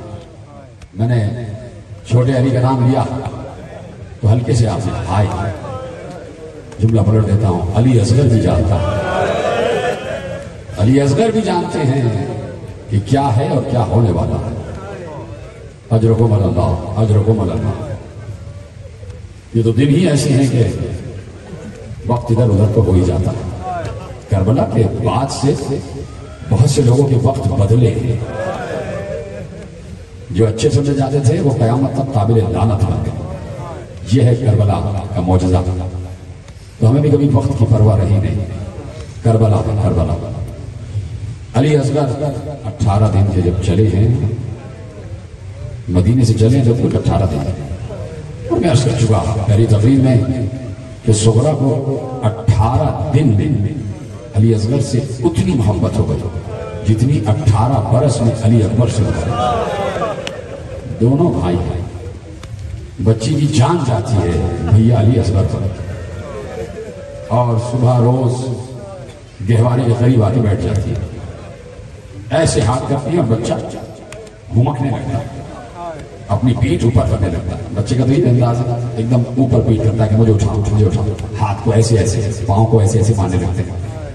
18 دن کا بچہ دیکھا ہے کہ جب کوئی اس کے سامنے کھڑا ہوتا ہے تو بچہ چاہتا ہے مجھے اٹھاؤ، تو اپنے ہاتھ پاؤں جلدی جلدی مارتا اور پیٹھ کو ایسے ایسے اوپر کرتا، تو فوراً صغرا اٹھا لیتی تھی۔ جیسے صغرا اٹھاتی کلکاریاں مار کے علی اصغر ہنستے تھے، خوش ہو جاتے تھے کہ بہن کی گود میں آ گئے. بہن سینے سے لگا لیتی, دالان میں ٹہلاتی ہیں, بھیا کو پیار کرتی ہیں, باتیں کرتی ہیں علی اصغر سے. علی اصغر صغرا کی ہر بات پر ہنس دیتے تھے, مسکرا دیتے تھے. گویا علی اصغر کو ہنسنا صغرا نے سکھایا. میں جملہ کہہ نہیں گیا, علی اصغر کو مسکرانا صغرا نے سکھایا ہے. جیسے علی اکبر اس دنیا میں آئے تھے نا, تو بی بی شریکت الحسین سلام اللہ علیہ نے ایک بار حجرے مادر علی اکبر میں آئی, امام حسین تشریف فرما تھا, تو فوراً کہا کہ بھیا جب بھائی کے گھر میں اولاد ہوتی ہے تو بہن کا حق ہوتا ہے کہ وہ نیک لے لے. بھیا مجھے نیک دے دو. حسین خوش تھے, کہا بہن جو مانگے دے دیں گے, آج ہم خوش ہیں, آج شبیر رسول ہماری گود میں آئے ہیں, ہمارے گھر میں آئے ہیں. کہا بھیا کچھ اور نہیں مانگتی, بس نیک یہ ہے کہ علی اکبر ہی کو مجھے دے دو. اور اس کے بعد بی بی نے علی اکبر کی پرورش کی ہے, اور روایت کیا لکھتی ہے, اذان دینا بھی بی بی ہی نے سکھایا. رسول کے لہجے میں, علی کے لہجے میں بی بی نے اذان دینا سکھایا. توجہ فرمائیں آپ, یعنی شہزادی نے علی اکبر کو گود میں لیا تو مصلحت اور حکمت قدرت یہ تھی کہ کربلا کا آغاز ہوگا اذان علی اکبر سے, تو اذان سکھانے کی ذمہ داری شریکت الحسین کو ملی, اور کربلا کا انجام یعنی آخری شہادت ہے علی اصغر کی. تو علی اصغر کو اس کا ہتھیار استعمال کرنے کی ذمہ داری صغرا کی. جیت رہے سلامت رہے. اس صغرا نے اصغر کو ہنسنا سکھا دیا, مسکرانا سکھا دیا. تبسم علی اصغر صغرا کی دین ہے, صغرا کی تربیت ہے. 18 دن کے بعد قافلہ چلا, سامان جانے لگا, بیویاں ایک کر کے آئیں, صغرا کو خدا حافظ کہہ رہی تھی. بہت دیر ہو گئی, جب بیویاں باہر نہیں آئیں تو حسین ابن علی نے کہا دیر کیوں ہو رہی ہے, ہمیں مغرب سے پہلے مدینہ چھوڑنا. بیویاں کہاں ہیں, جلدی کیوں نہیں آ رہی, ناقے لگے ہوئے ہیں دروازے پر. تو ایک کنیز نے آگے کہا کہ بیویاں صغرا کے حجرے میں ہیں اور صغرا کے پاس علی اصغر ہے. ہر بیوی چاہتی ہے علی اصغر کو گود میں لے لے, علی اصغر گود میں نہیں آ رہے, علی اصغر کسی کی گود میں نہیں آ رہے, اس لیے دیر لگ گئی. حسین حجرے میں آ گئے. حسین نے خود یہ منظر اپنی آنکھوں سے دیکھا کہ ہر بیوی کہتی ہے, اور صغرا یہی کہتی ہے کہ ایسے نہیں, علی اصغر خود چلے جائیں تو لے لینا, علی اصغر کسی گود میں نہیں جاتے. حسین آگے بڑھے, لا صغرا اصغر کو ہماری گود میں دے دو. اب بابا جیسے سب سے کہہ رہی ہیں ویسے آپ سے بھی کہہ رہے ہیں, ایسے چھینک کے نہ لیجیے گا. علی اصغر خود آپ کی گود میں چلے جائیں تو لے لیجیے گا. بیٹی کو تنہا تو چھوڑ کر جا رہے تھے نا. پتہ ہے علی اصغر اس وقت کیوں گود میں آئے ہیں صغرا کی, اس وقت جب سب جا رہے ہیں. پتہ ہے جس وقت بی بی ام رباب سلام اللہ علیہ کی گود میں تھے نا علی اصغر, اور بی بی جا رہی تھی, دروازے کی طرف جا رہی تھی, تو بس صغرا بالکل قریب آ گئی, اما رباب کے بالکل قریب آ گئے. علی اصغر کو مخاطب کر کے کہا بھیا علی اصغر سب تو مجھے چھوڑ کے جا رہے ہیں, کیا تم بھی مجھے چھوڑ کے چلے جاؤ گے؟ تو ہمک کر علی اصغر صغرا کی گود میں آ گئے. اور اس کے بعد ہر بیوی نے چاہا کہ اصغر کو گود میں لے لیں. اصغر آ نہیں رہے تھے, بار بار منہ پھیر لیتے تھے, صغرا کے سینے سے لگ جاتے تھے. حسین نے کہا لا ہمیں دو, کہ بابا چھین کے نہ لیجیے گا, آپ ہی علی اصغر آ جائیں تو لے لیجیے گا. اب چونکہ بیٹی کو چھوڑ رہے تھے نا, چھوڑ رہے تھے, تو اتنا تو کیا کہ چلو صغرا جو کہہ رہی ہیں وہ تو میں کر دوں. آگے بڑھے, آؤ علی اصغر آ جاؤ, ہاتھوں کو پھیلایا. علی اصغر ایسے بابا کو دیکھتے اور پھر مسکرا کر بہن کے سینے سے لپٹ جاتے, پھر ایسے دیکھتے پھر مسکرا کر لپٹ جاتے. بار بار حسین کہہ رہے تھے آجا علی اصغر آجا. علی اصغر بہن کی آغوش نہیں چھوڑ رہے تھے. ایک بار حجت خدا حسین ابن علی, مرتضیٰ وقت حسین ابن علی آگے بڑھے. اصغر کے کان میں اتنا آہستہ جملہ کہا کہ وہ جملہ صغرا بھی نہ سن سکا. جیسے ہی علی اصغر نے وہ جملہ سنا, بے اختیار صرف ایک نگاہ صغرا کو دیکھا اور ہاتھ بابا کی طرف بڑھا دیا. ننھے سے بچے نے ہاتھ بابا کی طرف بڑھائے. حسین نے اصغر کو گود میں لیا, حسین نے رباب کی گود میں اصغر کو دیا. قافلہ جانے لگا, کہا صغرا خدا حافظ. اس لیے بی بی ام البنین کو چھوڑا. دیکھیے بی بی ام البنین کبھی نہ رکتی, کبھی نہ رکتی، مادر عباس کبھی نہ رکتی زینب کو چھوڑ کر، لیکن حکم امام تھا کہ صغرا بیمار ہے، اماں آپ کو رکنا پڑے گا۔ حکم امام کے تحت بی بی ام البنین رکی ہے، تو کہا اپنی اماں کے ساتھ رہنا، تم بیمار ہو، ہم جا رہے ہیں۔ حسین چلے گئے، صغرا دیکھتی رہی اور یہ سفر طے ہوتا چلا گیا اور پہنچ گئے حسین کربلا۔ آ گیا قربانیوں کا دن، ایک ایک قربانی حسین دیتے رہے، پیش کرتے رہے۔ اللہم تقبل منا ھذا القربان، پروردگار میری طرف سے یہ قربانیاں قبول فرما، قبول فرما۔ شب عاشور آ گئی، جملہ سن لیجئے گا، اور ہائے تو آپ کہہ رہے ہیں، آپ تو یقیناً بی بی کے منظور نظر ہے، یقین فرمائیں، دائیں بائیں آگے پیچھے جتنے بیٹھے جیسے آپ گریا کرتے ہیں، میرا دل کہتا ہے کہ شہزادی جنت البقیع والی اپنا دوپٹہ اٹھا اٹھا کے تمہیں دعائیں دیتی ہے، اپنے بابا رسول اللہ سے تمہاری سفارش کرتی ہوں گی جیسے تم رو رہے ہو۔ اور میں بی بی سے یہی کہوں گا، بی بی سے پہلے اپنے وقت کے امام سے کہوں گا کہ مولا دیکھیے یہ کیسے گریا کر رہے ہیں، مولا ان کو ہر بلا اور آفت ناگہانی سے، ہر عرضی اور سماوی بلا سے ہمیشہ محفوظ رکھیے گا، مولا ان کے رزق میں کبھی کبھی نہ ہو، مولا ان کے پاس اگر گھر نہیں ہے ان کو گھر دے دیجئے، ان کے پاس اولاد نہیں ہے تو ان کو اولاد دے دیجئے، مولا دیکھیں یہ کیسے رو رہے ہیں، اور ابھی آپ دیکھیے گا یہ ان کا گریا کہاں پہنچ جائے گا۔ اس لیے کہ کچھ بھی ہو جائے انسان کبھی علی اصغر کی شہادت برداشت نہیں کر سکتا۔ اجرکم علی اللہ، اجرکم علی اللہ۔ میرے عزیزو، شب عاشور آ گئی، حسین ایک ایک خیمے میں جا رہے تھے اور خیمے کا پردہ ہٹا ہٹا کر دیکھ رہے تھے۔ شب عاشور کا منظر تو تمہیں یاد ہے نا کہ علی اکبر کے خیمے میں جب گئے ہیں تو پردہ ہٹا کے دیکھا تو گھٹ گھٹ کر رو رہے تھے، اس لیے کہ دیکھا کہ علی اکبر ماں کی زانوں پہ سر رکھے سو رہے ہیں، ماں نے علی اکبر کو اپنے زانوں پہ سر رکھا ہوا ہے، علی اکبر سو رہے ہیں، اور بی بی لیلا کے ہاتھ میں ایک چراغ ہے اور اس چراغ کی روشنی میں اپنے بیٹے کے چہرے کو دیکھ رہی ہے۔ حسین رو رہے تھے، ایک بار آگے بڑھے، اس خیمے میں پہنچے کہ جو علی اصغر کا خیمہ تھا، جہاں علی اصغر کا جھولا لگا ہوا تھا۔ جناب ام رباب سلام اللہ علیہ کے خیمے پہنچے تو ام رباب رو رہی تھی، بی بی رو رہی تھی، بار بار رو رہی تھی، بچے کو دیکھتی تھی اور روتی تھی، بچے کو دیکھتی تھی اور روتی تھی۔ اب حسین کا خیمے میں آنا ضروری ہو گیا تھا کہ ماں پریشان ہے، ماں رو رہی ہے۔ آگے بڑھے تو کہا کہ رباب بچے کی پیاس سے پریشان ہو، بچہ پیاسا ہے، میں باپ ہوں، مجھے بھی اتنا ہی غلط ہے، کیا اس لیے رو رہی ہو، اس لیے تمہاری ہچکیاں بن گئی؟ کہا میرے والد میں مشیت امامت کی پابند ہوں، میں مزاج شناس امامت ہوں، مجھے پتا ہے کہ کربلا میں کیا ہونا ہے، میں اس لیے نہیں رو رہی کہ میرا بچہ پیاسا ہے۔ کہا میرا باپ کیوں رو رہی ہو؟ کہا اس لیے رو رہی ہوں کہ ابھی میں سارے خیموں کو دیکھتی ہوئی آئی ہوں، ہر بی بی اپنی قربانی تیار کر رہی ہے۔ کیا آپ کہنے کے لیے کچھ رہ گیا ہے؟ ہر بی بی اپنی قربانی تیار کر رہی ہے، ہر بی بی اپنے بچے سے کہتی ہے کہ مجھے فاطمہ زہرا کے سامنے سرخرو کر دے، مجھے رسول کے سامنے سرخرو کر دے۔ بی بی زینب نے ام محمد کو تیار کیا ہوا ہے، بی بی ام فروا نے قاسم کو تیار کیا ہے، ہر بی بی اپنی اپنی قربانی کو تیار کر رہی ہے۔ میں سوچتی ہوں کہ میرے پاس قربانی کے لیے کیا ہے؟ مجھے تو اللہ نے 2 بچے دیے ہیں، ایک بیٹی ہے ایک بیٹا ہے۔ بیٹا اس پر ابھی جہاد واجب ہی نہیں ہوا، 6 مہینے کا ہے۔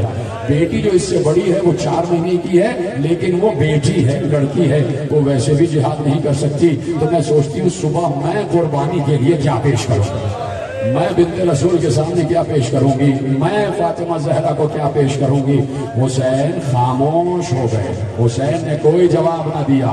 میرا دل کہتا ہے کہ حسین سوچ رہے ہوں گے رباب تیری قربانی تو سب سے بڑی قربانی ہے، اجرکم اللہ، یہی آواز کے لیے بلند ہو جائے، رباب تمہاری قربانی تو سب سے بڑی قربانی ہے، اور یہ تمہاری 2 قربانیاں ایسی ہیں کہ ایسی قربانی تو عباس کی قربانی بھی نہیں ہے، ایسی قربانی تو علی اکبر کی قربانی بھی نہیں ہے۔ ارے تمہاری دوسری قربانی سکینہ، وہ تو بڑی بڑی بیویوں کے آگے چلے گی، اس کے تو تماچے بھی لگیں گے، اس کے تو گوشوارے بھی چلیں گے، اس کے تو دامن میں آگ بھی لگے گی۔ رباب تمہاری قربانیاں سب سے بڑی قربانی ہے، کیا گریہ کر رہے ہو؟ تمہاری آوازیں بلند ہو جائیں۔ چلے گئے حسین، چلے گئے حسین. میں نے اس لیے کہا نا یہ علی اصغر بھی جانتا ہے کہ کیا ہونے والا ہے. یہاں کا تو بچہ علم غیب کی نگاہ سے دیکھ رہا ہوتا ہے. ادھر حسین چلے، رخصت آخر کے بعد سب کو سلام کیا. پڑھوں نہ روز عاشور، آج کی حد تک اتنا سنو، سب کو سلام کیا.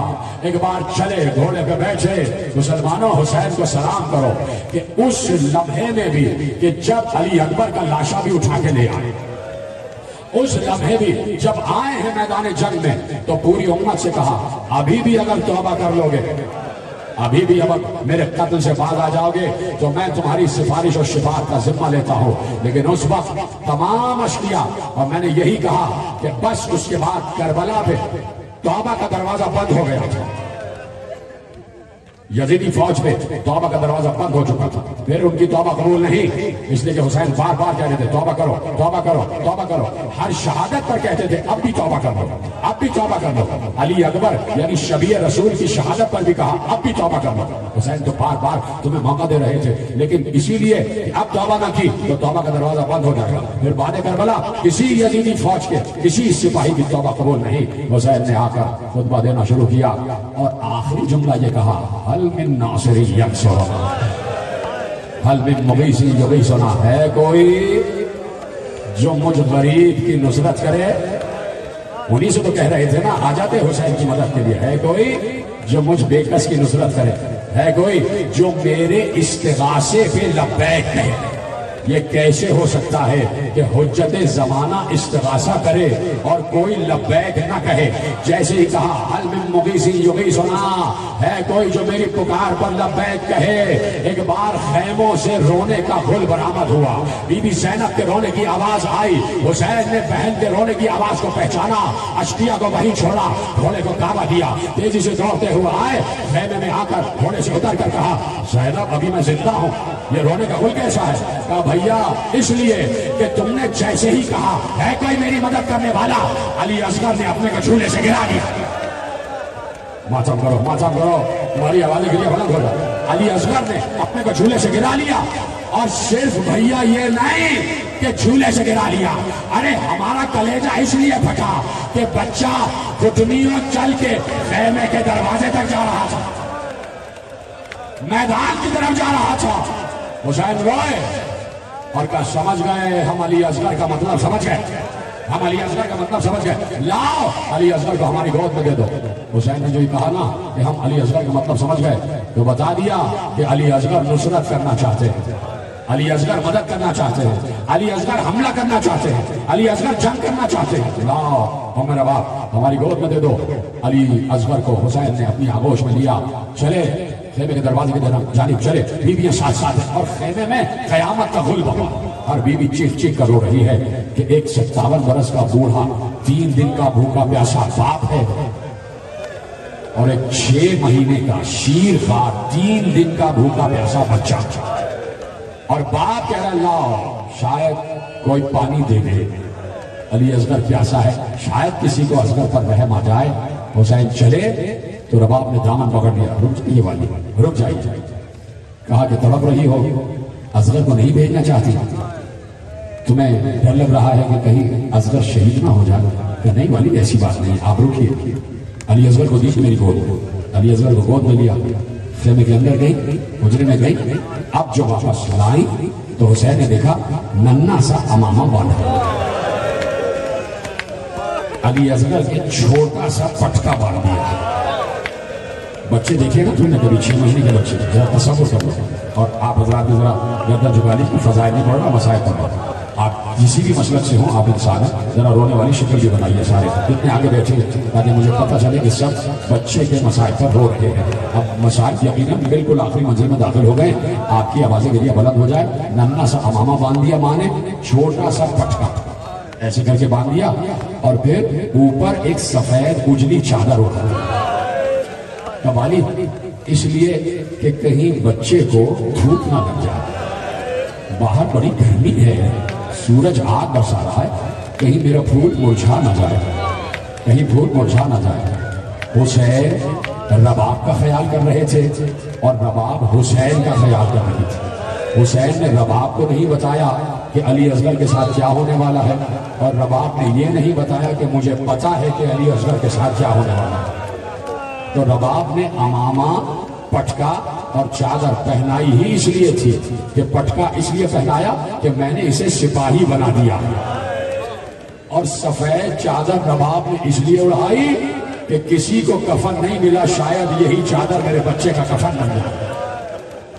لے جائیے میرے والد، حسین چلے علی اصغر کو گود میں دے کے چلے۔ بس مسلمانوں جہاں جہاں میری آواز پہنچ رہی ہے، جو دیکھ رہا ہے، بس یہی وہ موقع ہے کہ جو کربلا کو فتح یاب کرتا ہے، جو آج تک کسی انسان سے برداشت نہ ہو سکا، چاہے وہ کسی بھی مذہب و مسلک سے تعلق رکھتا ہو۔